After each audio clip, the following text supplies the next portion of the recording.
Styled with extra lean, juicy ham. Oven roasted turkey breast, topped with on. You see, we not only want to make accidents easier to avoid. What do you want on your tombstone? Pepperoni and cheese. The lash is so big, your everyone lash looks like three. Use this. Add another like a rippled brush to reach between. And a third designed like nothing else to sweep plaques from the gum line. You can enjoy 12 pieces of original recipe or extra tasty crispy. Or Well, what did you do? I found this sourdough roll. Introduce.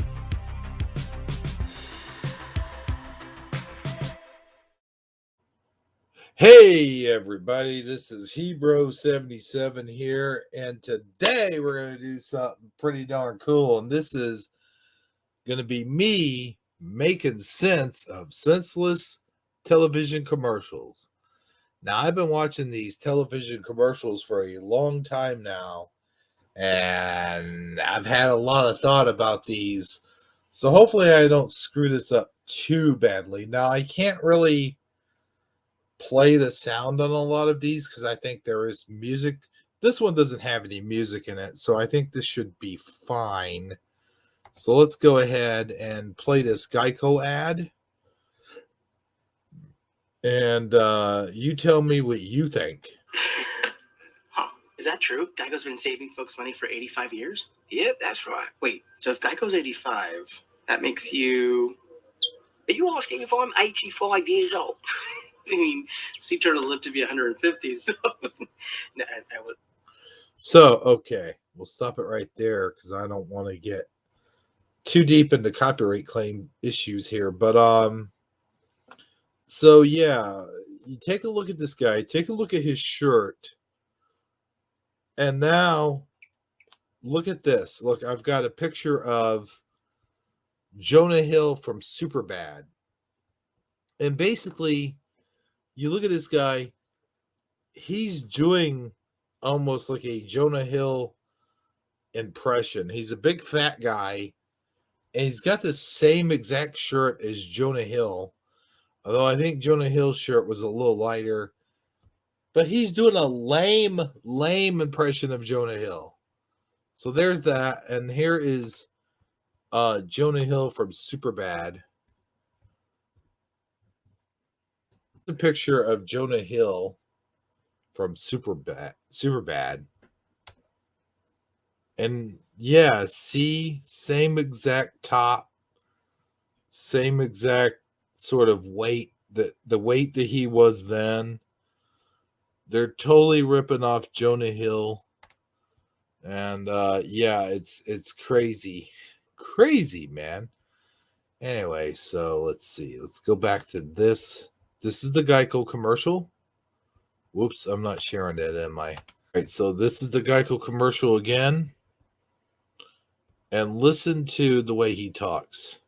Geico's 85. That makes you... Are you asking if...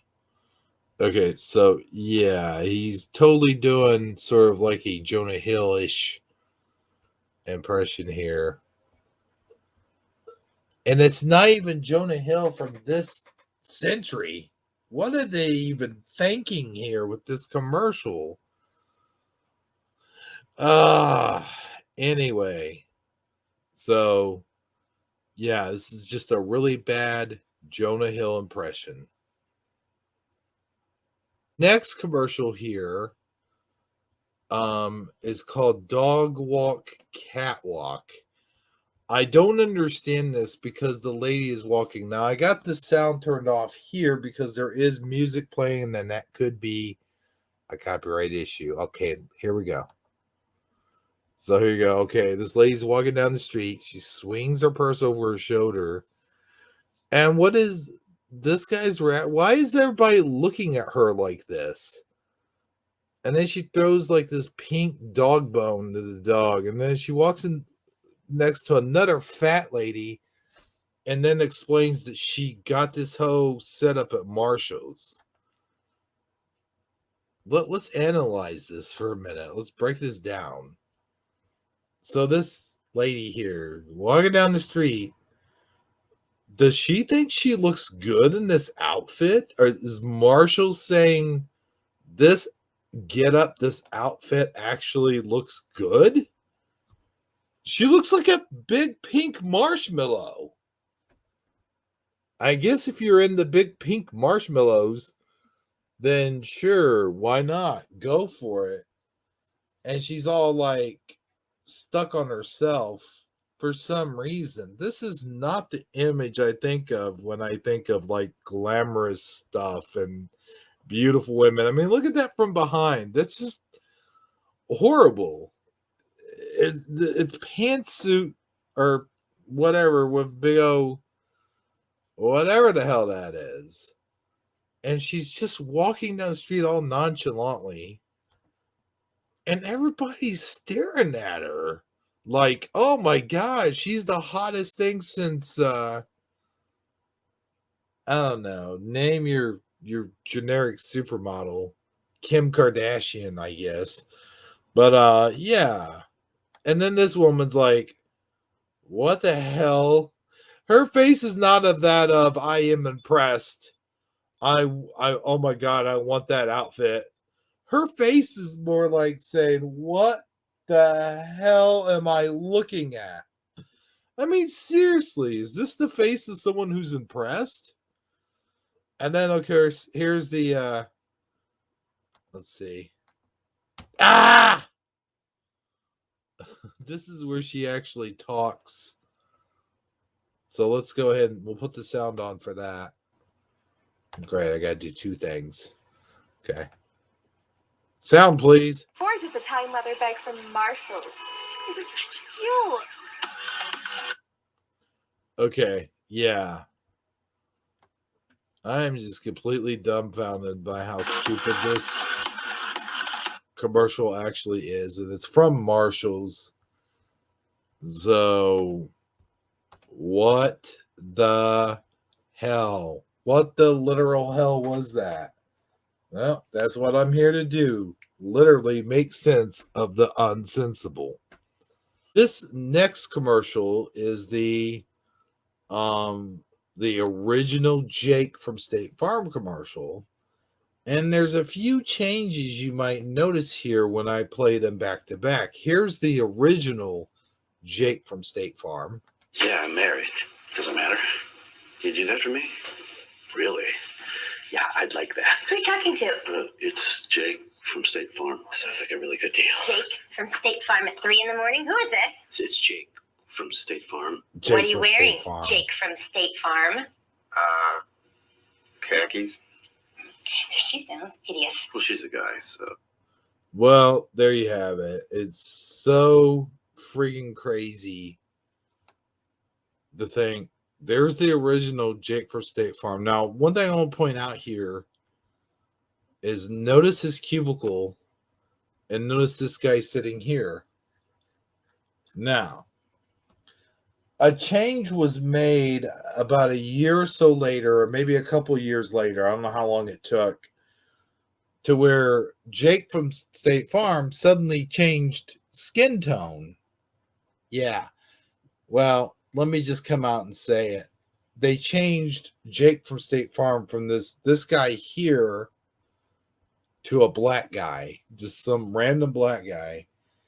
And this was around the time when the movies, television, they were all making changes, and they were doing it all in the good old name of forced diversity.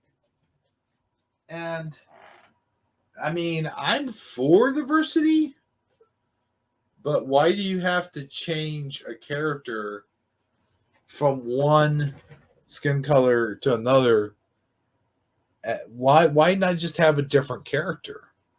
Why can't there be a Jake from State Farm and then another State Farm agent? I don't know. Like maybe there could be Jake and there could be Mike or something. You know, the exact same commercial, but with a slight twist, as you'll notice. Doesn't matter. You do that for me? Really? Yeah, I'd like that. Who are you talking to? It's Jake from State Farm. Sounds like a really good deal. Jake from State Farm at 3 in the morning. Who is this? It's Jake from State Farm. What are you wearing, Jake from State Farm? Khakis?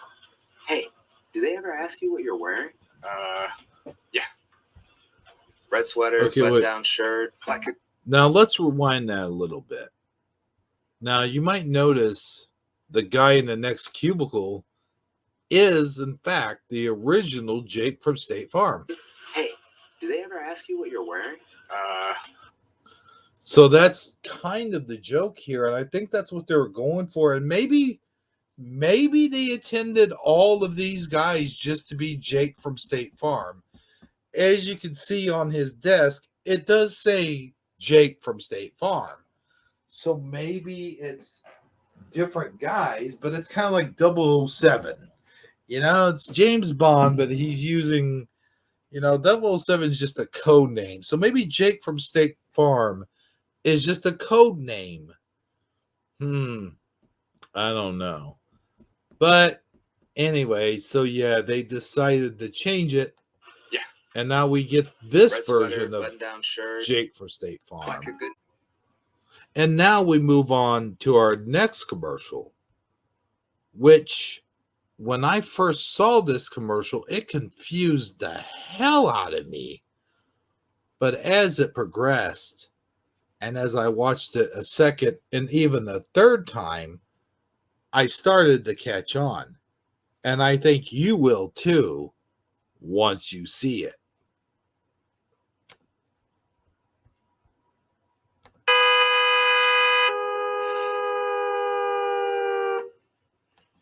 So at first we see what appears to be a dad and his daughter dating this guy, and this dad is there, and this is his son. And you think, okay, it's just two families sitting together having a meal. The two dads are single dads, I guess, I take it, and their daughter and son are dating each other, so they're just kind of chaperoning, so to speak, at somebody's house, right? Or that's how it appears at first. How was your...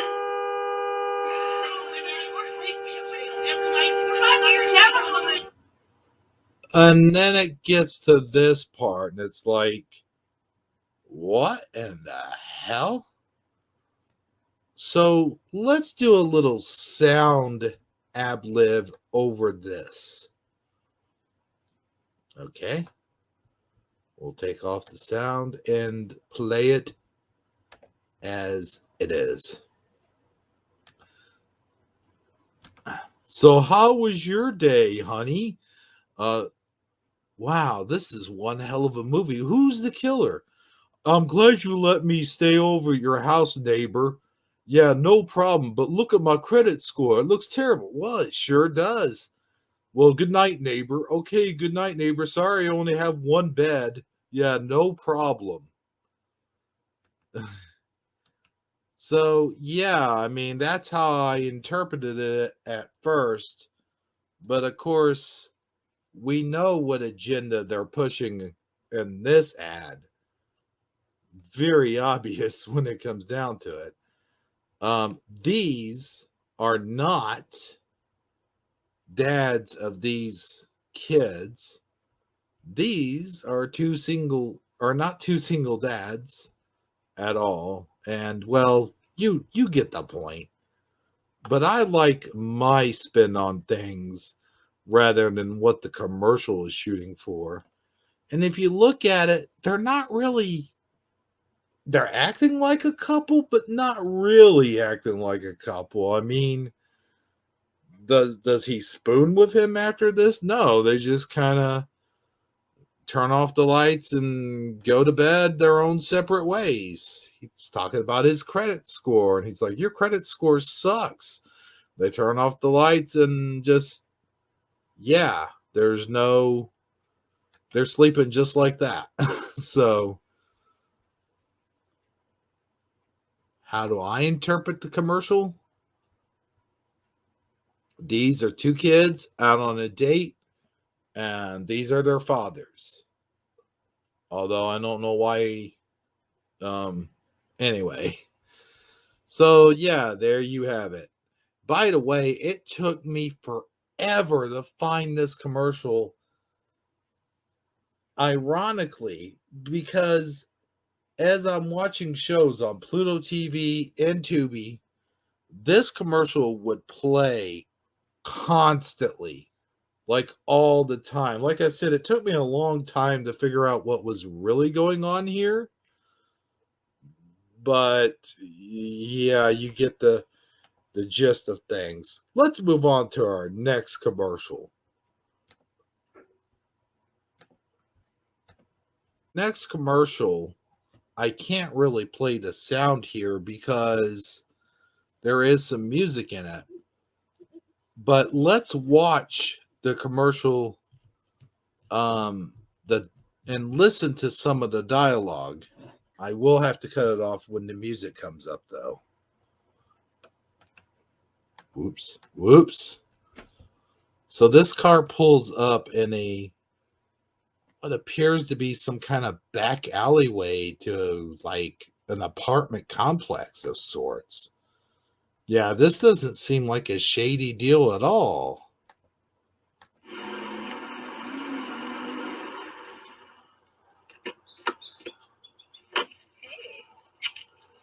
Was it fun? Okay, now here's the music. So let me go ahead and turn the music off. As you can see, mother and daughter are enjoying a test drive. Appears to be late night out into the city.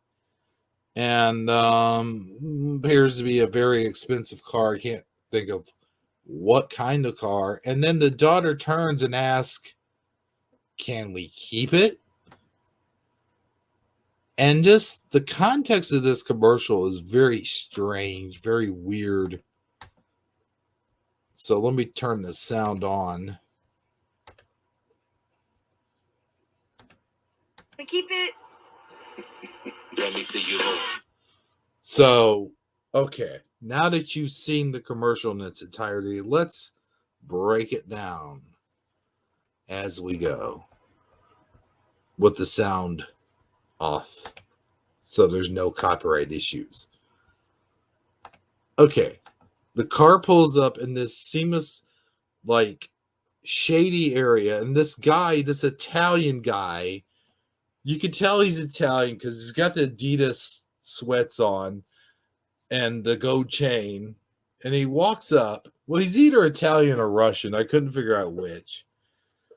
And it looks like a very shady deal. He walks up, and this mother and daughter, it is daytime, but you can see it's a very shady area. And so, yeah. She tosses him the keys, which indicates, they went for a test drive. And this Italian guy's like, I'm going to assume like he's an Italian mafia guy because he has a Rolex. Check it out. Is that a Rolex? I mean, look at that. He's got a Rolex. He's got a pinky ring. Yeah, he's an Italian mafia guy. And the car is obviously like stolen. So he's like, what do you think? Maybe he's Russian. So they go for this test drive. And it's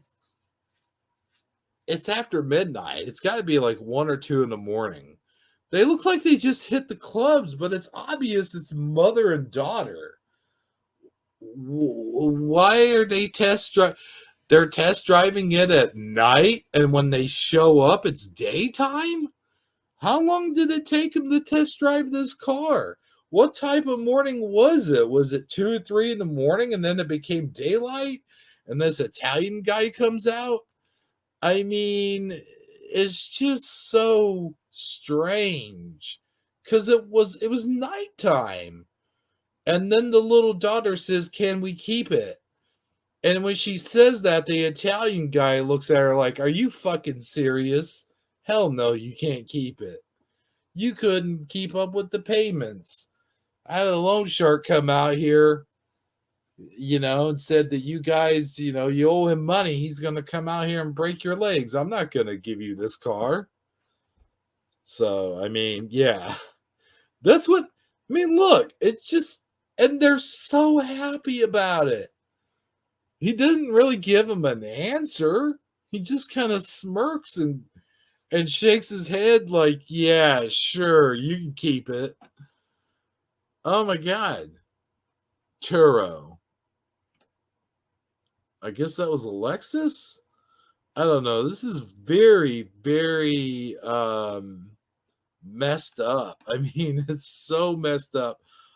On the surface, if you saw this commercial, you'd probably be like, "Oh, yeah, it's innocent enough. They're meeting in a shady area. Here comes this Italian mafia guy. Basically, you like the car? Why, sure. We drove it at like 4 a.m. in the streets after we hit a few clubs as mother and daughter, you know? Mother and her 12, 13-year-old daughter. I mean, can we keep it? Are you kidding me? I don't think so. I mean, come on. What kind of commercial is this? So anyway, yeah, that pretty much does it for Hebro making sense of commercials. And as far as I think, I saved the best for last. But I don't know. You tell me in the comments, how would you interpret these commercials? Did you see them the same way I did? Or am I just a crazy son of a gun?